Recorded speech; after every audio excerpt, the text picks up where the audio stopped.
ഞങ്ങൾക്ക് ഇത് ഭയങ്കര ഭ്രാന്താ. സ്പീക്കർ, പാട്ട്. ഞങ്ങളുടെ ഏറ്റവും കൂടുതൽ കാശ് പോകുന്നത് വണ്ടി, സ്പീക്കർ, ക്യാമറ സാധനങ്ങൾ മേടിക്കുക. ഇതാണ് മെയിൻ ആയിട്ട് ഞങ്ങളുടെ പൈസ പോകുന്ന പരിപാടി. വേറെ ഒരു രീതിയിലുള്ള ദുശീലം ഞങ്ങൾക്കില്ല. അതെ, അത് എടുത്തു പറയുവാണ്. അത് നമ്മളെ വീഡിയോസിൽ കാണാറുണ്ട്. വേറെ ഒരു തരത്തിലുള്ള ദുശീലം ഞങ്ങൾക്കില്ല. ഇല്ല. പിന്നെ ഈ ഒരു ഭാഗത്ത് വരുമ്പോ നമ്മൾ കയറി വരുമ്പോ തന്നെ നമുക്ക് ഒരു പ്രയർ റൂം കാണാം അല്ലെ? എത്ര നിങ്ങൾ ശരിക്കും ഇവിടെ വരാറുണ്ടോ, പ്രാർത്ഥിക്കാറുണ്ടോ? ഞങ്ങൾ എല്ലാരും വളരെ വിശ്വാസികളാണ്. പ്രത്യേകിച്ച് അപ്പൻ, അമ്മ, എല്ലാരും. ഞങ്ങൾ വന്നില്ലല്ലോ അവര് വന്ന് പറഞ്ഞു. അതെ, എപ്പോഴും ഞങ്ങൾ ഇവിടെ ഉണ്ടാവാറില്ല.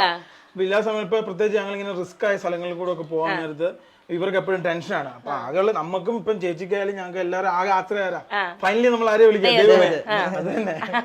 ഓക്കെ. പിന്നെ ഞാൻ വേറൊരു കാര്യം, ഒരു പഴയ ക്യാമറ പോലത്തെ ഇത് പഴയ കാലത്ത് തന്നെ യാഷിക്ക എന്ന് പറഞ്ഞൊരു ക്യാമറ. ഇത് ഞാനൊരു കടയിൽ ചെന്ന് കഴിഞ്ഞപ്പോ അവിടുത്തെ ഒരു ചേട്ടൻ എനിക്ക് ഗിഫ്റ്റ് തന്ന ഒറിജിനൽ. ഇതിന്റെ അകത്ത് ഇങ്ങനെ പൊക്കി കഴിഞ്ഞ് ക്യാമറ ക്യാമറ ഇല്ലേ, യാഷിക്ക. ഇത് യാഷിക്ക എന്ന് പറഞ്ഞ പഴയ കാലത്ത് ഉപയോഗിക്കുന്ന ഒരു ക്യാമറയാണ്. ഇനിയും കിട്ടി കഴിഞ്ഞ കുളിസീനായി. ഞങ്ങൾ ആദ്യമായിട്ടോ ഒരു ഞങ്ങളല്ലാതെ പുറത്തു നിന്ന് ഒരാൾക്കാര് വരുന്നതെന്നല്ല കാണിക്കുന്നത്. കാരണം ഞങ്ങൾ ഇത് പൊതുവെ അങ്ങനെ ആരെയും അങ്ങനെ കാണിക്കാറില്ല. സംബന്ധിച്ചാൽ കുറെ പരിപാടികളൊക്കെ തീരാനുണ്ട്.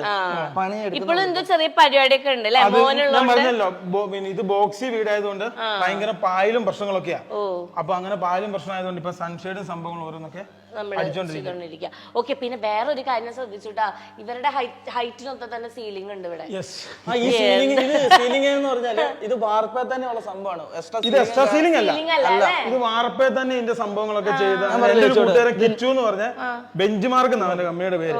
അപ്പൊ അവൻ ഞങ്ങൾക്ക് ഫ്രീ ആയിട്ട് ചെയ്തു തന്നാണ് ഇവിടെ. ഇത് കണ്ടോ, വീടല്ല പ്ലാന് അങ്ങനെ പറയരുത്. വീടിന്റെ പ്ലാൻ ഇതിന്റെ ഉള്ളിൽ ഇത് ഫുള്ള് സ്വിമ്മിംഗ് പൂൾ ആയിരുന്നു. അതാ ഞാൻ ചോദിക്കാൻ വന്നത്. ഇവിടെ സ്വിമ്മിംഗ് പൂള് പണിയാൻ വേണ്ടിട്ട് ഒരു പ്ലാൻ ഉണ്ടായിരുന്നു. ചേച്ചിയുടെ പുറകെ പോയേക്കാം. അല്ല, ക്യാമറ വിട്ടുപോയാലോ? പറഞ്ഞോ. സ്വിമ്മിംഗ് പൂള് പണിയാനുള്ള ഒരു പ്ലാൻ ഉണ്ടായിരുന്നു. അപ്പൊ എന്നെ പണിതില്ല. അതെ, സംബന്ധിച്ചല്ലേ നമ്മള് ഇത് നാട്ടിൻ പ്രദേശം, നമ്മുടെ ഫാദർ മദർ അവരൊക്കെ വളരെ വിശ്വാസികളായതുകൊണ്ട് വാസ്തു നോക്കും. അങ്ങനെ വാസ്തു നോക്കിയപ്പോ ഇതിന്റെ ഉള്ളില് കുഴി ആയതുകൊണ്ടാണ് ഞങ്ങളുടെ വണ്ടി പിടിച്ചെന്ന് ഇങ്ങനെ വാസ്തു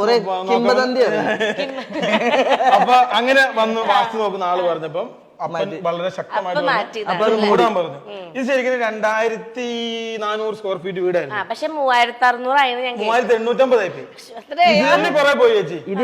ലക്ഷറി ടാക്സ്, ഞങ്ങൾ ലക്ഷറി ടാക്സ് ഒന്നും ഇല്ലാതെ വളരെ മിനിമൽ ആയിട്ട് പണിതാ. പിന്നെ അത് അങ്ങനെ പോയി. ഇപ്പൊ ഇവിടെ നോക്കുകയാണെങ്കിലും അവിടെ ഒരു JBL സ്പീക്കർ ഉള്ളത് പോരാ, ഇവിടെ ഇഷ്ടം പോലെ വേറെ സ്പീക്കേഴ്സ്. ഇതെല്ലാം വട്ടല്ലേ, അതായത് ഇതൊക്കെ കുറെ കാശ് കളഞ്ഞ. ഇത് സ്വന്തമായിട്ട് പണിയിച്ചാണ്. ഇത് പിന്നെ ഈ TV മേടിച്ചപ്പോ ഇതിന്റെ കൂടുതൽ കിട്ടിയതാണ്. ഇത്